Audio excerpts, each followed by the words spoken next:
Halo semuanya, kembali bersama kami. Tanpa berlama-lama, kita langsung saja ke ceritanya.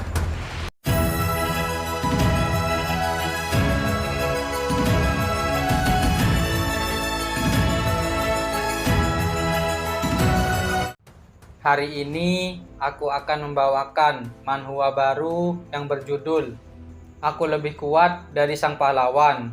Jadi aku menyembunyikan kekuatanku.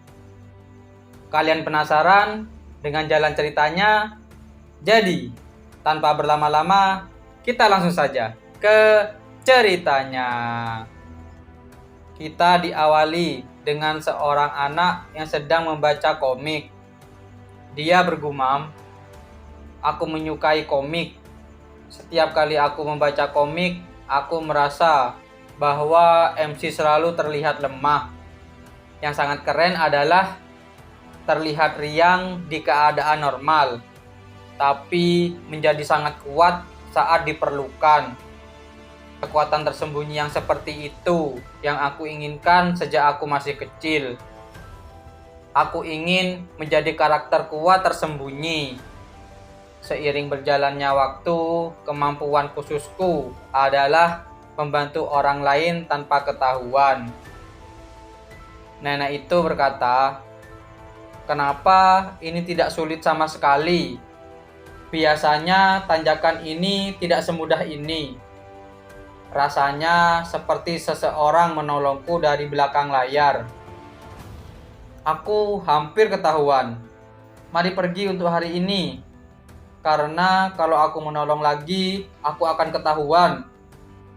Setelah anak itu pergi dan mau menyeberang jalan, tiba-tiba di sebelahnya ada sebuah truk.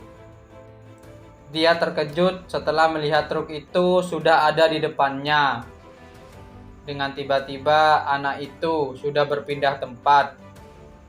Dia berkata, "Di mana ini? Aku yakin aku tertabrak truk tadi. Ini adalah dunia pedang dan sihir. Aku adalah dewi di dunia Hersia. Aku telah menunggu lama untuk membangkitkanmu. Kamu menungguku? Apa maksudmu? Kamu sudah tahu siapa aku?" "Iya, tentu saja. Kamu adalah satu dari sedikit orang yang membantu orang lain tanpa ingin diperhatikan. Banyak dewa-dewi yang terkejut atas perbuatanmu. Begitu ya? Walaupun aku berusaha keras agar tidak diperhatikan, aku tidak bisa menipu para dewa. Seperti yang aku duga, kamu cukup lucu. Dewi dunia Hersia akan memberimu sebuah anugerah.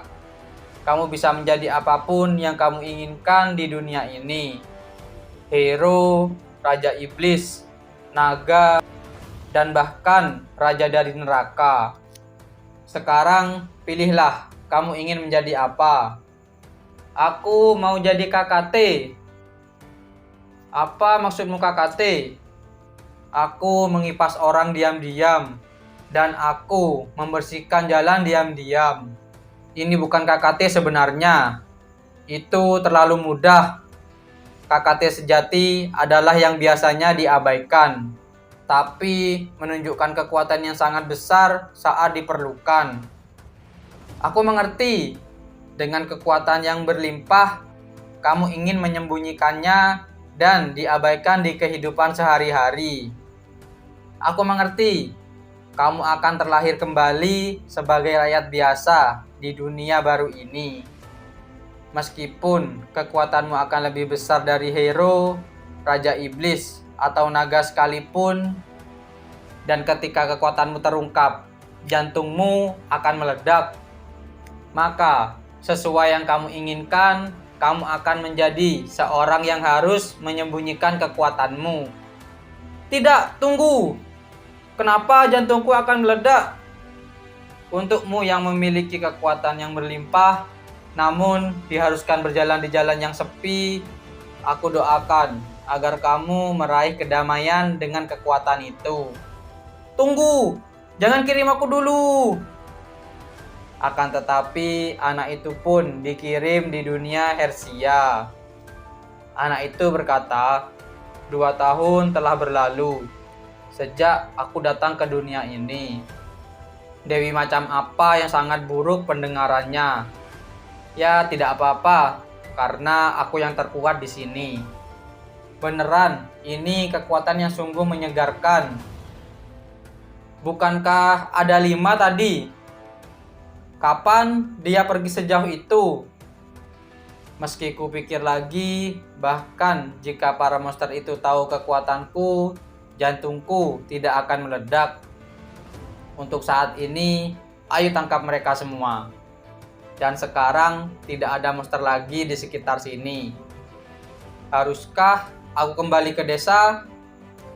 Anak yang menghajar monster serigala di sana, atau tokoh utama kita yang bernama Yurian yang berumur 9 tahun. Kita dialihkan di sebuah desa. Di sana ada seorang anak yang berkata pada Yurian, "Kemana kamu pergi?" Tanpa memberitahu orang lain.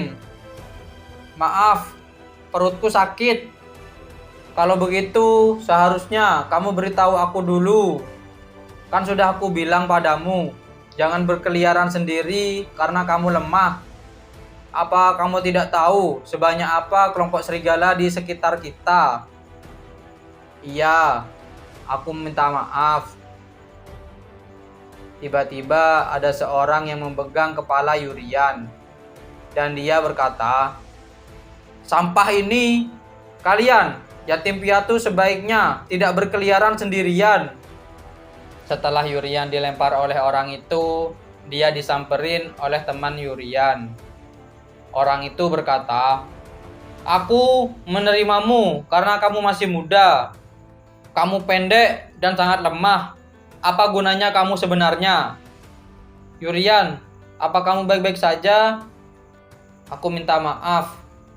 Yurian bergumam, "Aku tidak ketahuan lagi hari ini." Orang tua di sana berkata, "Kalian ngapain? Ambil sapu kalian dan pergilah." "Baik, Direktur." Kita beralih di tempat anak-anak yang lagi menyapu di jalan. Salah satu anak di sana berkata, "Meskipun kami yatim piatu, kami bahagia karena warga desa memberi kami makanan. Kami ingin membalas budi mereka. Lihat itu, anak-anak itu bersih-bersih lagi hari ini. Aku dengar mereka melakukan ini dengan kemauan sendiri. Mereka sangat baik hati. Itu karena direktur sangat bagus. Dan dia bahkan merawat anak-anak yatim piatu yang tidak punya tempat tinggal. Sayang, pergilah ambil ayam." Akan tetapi pemikiran orang-orang salah. Malahan yang memakan pemberian orang di sana adalah direktur itu sendiri. Malahan anak-anak memakan kentang. Anak di sana berkata, "Kakak, padahal Bibi memberi kita ayam. Kenapa kita hanya memakan kentang?" "Makan saja. Lebih baik makan kentang daripada kelaparan di luar." "Direktur sialan. Lihat di sini. Ini menu spesial hari ini. Ini adalah telur. Jadi aku diam-diam dapat ini dari Bibi. Langsung makan supaya tidak ketahuan, atau hancurkan telurnya bersama kentang." "Yurian, kamu bisa makan punyaku juga. Kamu terlalu kurus. Kalau kamu terlalu kurus, direktur akan membuangmu." "Tidak apa-apa. Aku tidak apa-apa. Jadi makan saja." "Aku bilang kamu perlu makan ini. Telurnya akan terbuang." "Beneran, aku tidak apa-apa. Sebaiknya kamu makan telur itu." Yurian mengingat di saat dia pertama kali datang ke dunia itu. "Yatim piatu brengsek. Sudah aku bilang, menjauh dari tokoku. Pelanggan tidak datang karenamu. Kalau aku melihatmu berkeliaran lagi, aku akan benar-benar membunuhmu. Yurian bergumam, hidup sebagai anak yatim piatu adalah neraka. Tidak ada yang melindungimu dan kekerasan adalah kejadian sehari-hari. Tiba-tiba ada anak wanita yang mendekati Yurian. Dia berkata, "Jadi kamu sendirian juga? Namaku Ella. Ikutlah denganku. Meskipun direktur jahat, ada makanan dan tempat tinggal di sana." Ella pun mengenalkan Yurian ke direktur. "Tolong, ambil anak ini. Dia laki-laki. Dia harusnya bisa bekerja dengan baik. Aku akan menjaminnya." Yurian bergumam, "Dia sangat baik." Kita beralih di tempat ruangan yatim piatu. Di sana Yurian berkata, "Kakak, ayo pergi ke akademi sihir. Kakak bisa menghadiri akademi dan makan makanan enak sebanyak yang kamu mau." "Aku juga mau." "Ayo, kita semua pergi ke sana bersama-sama," ucap Ella. Kita kembali ke situasi sekarang. Di sana direktur berkata pada anak-anak, "Anak-anak, ada berita bagus. Ella diadopsi hari ini. Semuanya ucapkan selamat padanya. Maafkan aku sungguh minta maaf karena tidak bisa bersama kalian sampai akhir. Aku sangat senang untukmu. Kakak, aku sangat iri. Dan ada berita baik, Yurian, kamu akan menjadi tumbal untuk Dewa Serigala." "Tunggu sebentar, direktur. Itu berbeda dari yang kamu bilang. Kamu bilang kamu akan merawat Yurian kalau aku diadopsi." "Yurian, apa kamu tahu kenapa kelompok serigala tidak muncul sesering biasanya?" "Iya, yang kamu ketahui itu salah. Alasan kenapa mereka tidak banyak muncul akhir-akhir ini adalah karena kita memberinya makanan secara berkala." Yurian bergumam, "Jadi begitu misi panti asuhan ini." Ella berkata, "Direktur, aku akan jadi tumbal. Tolong selamatkan Yurian." "Ella, jangan pernah ucapkan kalimat itu lagi. Kecuali Yurian, semuanya ambil sapu dan pergilah," ucap direktur. Kita beralih di tempat Yurian yang sedang bersantai di sebuah tempat. Yurian berkata, "Sekarang apa yang harus aku lakukan? Apa aku perlu diam-diam membereskan Dewa Serigala itu, lalu pergi diam-diam?" Tiba-tiba Ella datang menemui Yurian. Yurian berkata, "Kakak Ella, apa yang terjadi? Ada apa dengan rambutmu itu? Bagaimana menurutmu? Aku memotong sendiri rambutku agar jadi seperti rambutmu." "Yurian, tidak ada waktu untuk ini.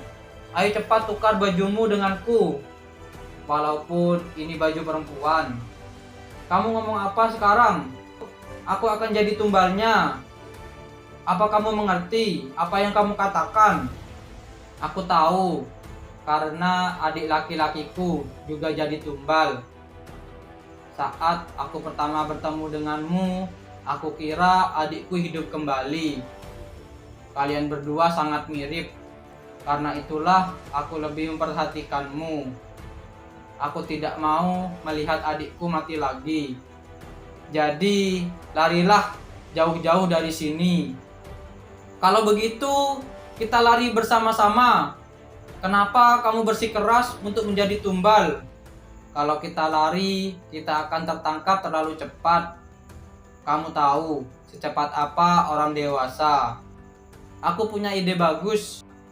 Saat direktur melihat rambutku, dia akan mulai memukuliku. Kamu tahu, dia akan lupa waktu kalau dia sudah mulai memukuli. Maka Yurian, kamu harus hidup. Aku juga tidak diadopsi ke tempat yang bagus. Daripada hidup di tempat seperti itu, aku akan membantumu. Yurian bergumam, apakah ini suatu yang seharusnya dikatakan oleh gadis 10 tahun? Bahkan, dengan kekuatan yang sangat besar yang aku miliki, aku tidak bisa melindunginya. Tiba-tiba direktur tiba. Dia berkata, "Ella, rambutmu apa yang terjadi?" Dengan tiba-tiba Ella pun dicekik oleh direktur. Dia berkata, "Kamu adalah barang dagangan yang penting, tapi apa-apaan keadaan ini?" Yurian mulai kesal dan dia sudah mengeluarkan kekuatannya di tangannya. Akan tetapi detak jantung Yurian mulai terasa aneh. Direktur berkata, "Jadi begitu, kamu mau mati sebagai tumbal? Ella, aku akan beritahu fakta bahwa Dewa Serigala adalah aku. Akulah yang membunuh adikmu. Setelah memberi kulit dan dagingnya ke monster, aku menjual organnya dengan harga bagus. Siapa yang menduga kalian berharga bahkan setelah mati?" Yurian mulai melangkah maju ke depan direktur, dan dia mengingat saat dia bersama Dewi. "Kenapa kamu ingin menjadi KKT? Bukankah menjadi hero atau Raja Iblis akan lebih jelas? Apa kamu benar-benar hanya tidak ingin dilihat orang lain? Hero atau Raja Iblis harus menggunakan kekuatan mereka untuk para manusia atau iblis. Aku tidak suka itu. Aku menggunakan kekuatanku untuk orang yang ingin aku selamatkan." Kita kembali di tempat sekarang. Dengan tiba-tiba Yurian langsung menebas kepala direktur itu sampai lepas dan membuat semua yang dilewati serangan Yurian hancur. Yurian pun menolong Ella. Yurian berkata, "Maaf, aku terlambat." Tiba-tiba Ella terbatuk dan Yurian pun langsung memberikan sihir penyembuh pada Ella. Yurian berkata, "Syukurlah aku tidak terlalu terlambat, tapi aku tidak punya penyesalan sekarang." Apakah yang akan terjadi pada Yurian? Kalian penasaran? Jadi, jangan lewatkan di episode yang selanjutnya. Terima kasih sudah menonton video kami sampai selesai. Jangan lupa subscribe, like, dan komen, dan share video kami ke teman-teman Anda. Dan dadah!